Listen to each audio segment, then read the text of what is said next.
But usually there's not a lot of action until we get closer to the cutoff. So we are engaged in an intense couple weeks right now, and we're going to do everything in our power to reach an agreement. Which side are you on? Which side are you on?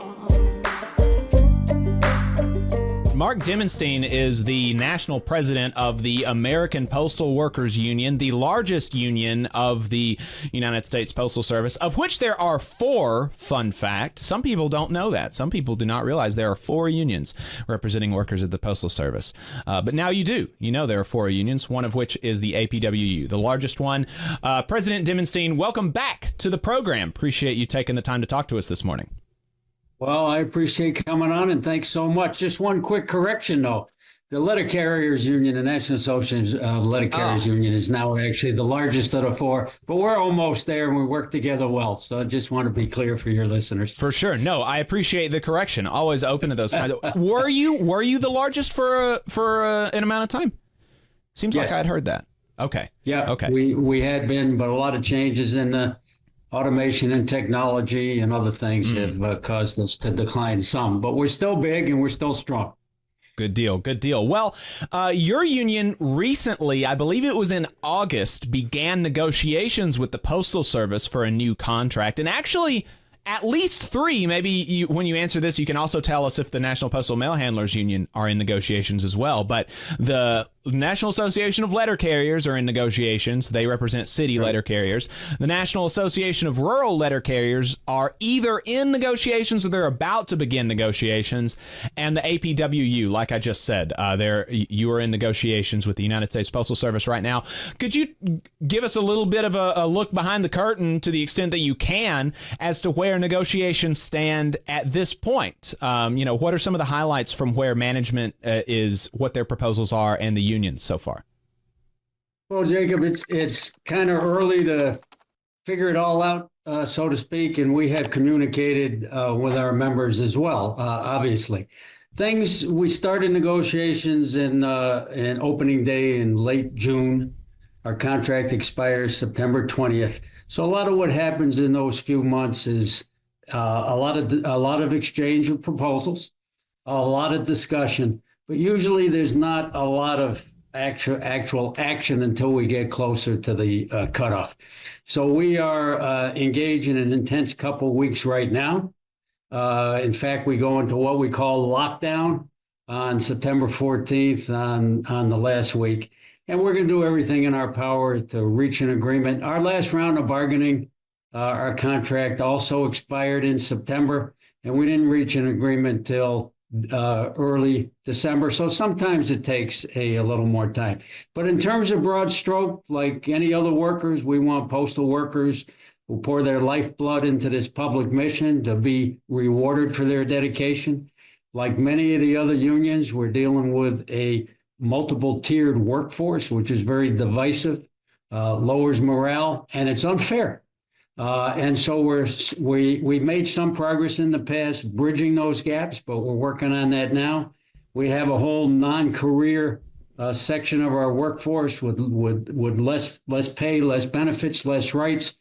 We're fighting for an all-career workforce. These are some of the other things that your listeners have seen other unions fighting for over the last decade. I may point out that this, in terms of a new contract bargaining, this is the largest bargaining unit in the country this year. So it's not only important for the 200,000 workers that we represent, all their families. It's really important for all workers, because the standards any union can set, if they're good, strong, and moving in the right direction, helps uplift all workers.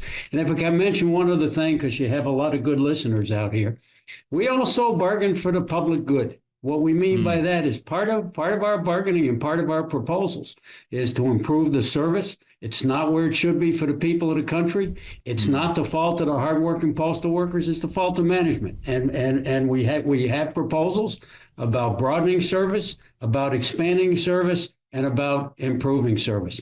And if we don't reach a contract on September 20th, and whether we reach a contract or not, I just want to share with you on October 1st, where the American Postal Workers Union is sponsoring a national day of action focused on fixing the poor service, but also, if we don't have a contract yet, rallying with the public for a good contract. Because in our contract, for instance, we're fighting for better staffing. Better staffing translates into good service.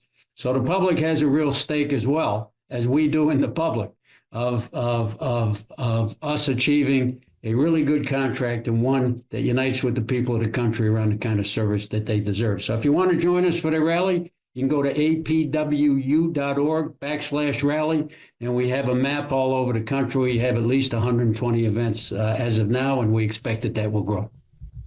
The local president here with 359, Shelton Thomas, actually texted me just yesterday, notified me of that. Right. And as soon as he gets the location and everything done, I do plan to send it out to our local affiliates with the Labor Council and get you a big rally out here in Huntsville at the very least. So we'll be doing what we can to support. I did notice at your national convention that the APWU passed an endorsement or a resolution endorsing Shawn Fain's call to align contract expirations with May 1st, 2028. Labor councils across the country have been passing resolutions like that. There are some other national unions that have. Our labor council in North Alabama, I believe, was the first labor council to do so. And so it was very exciting to see APWU endorse that call. Is that going to be a big priority in those negotiations that you have right now? Jacob, our negotiating committee has not had a lot of discussion yet about that issue. The length of the contract usually comes in towards the end. And of course, like all our bargaining, it takes two to tango. So whatever we're striving for, we have to get some kind of agreement from management. But it's a good call that Brother Fain made, trying to unite the working class, exercise our power together. Whether the APW and our process fits into that, whether management would agree, we'll have to see. But I think that was a positive discussion and resolution at our convention. And the labor movement needs to think much broader, more militant, and more united. Exactly. I agree. I appreciate that and that leadership from the postal workers.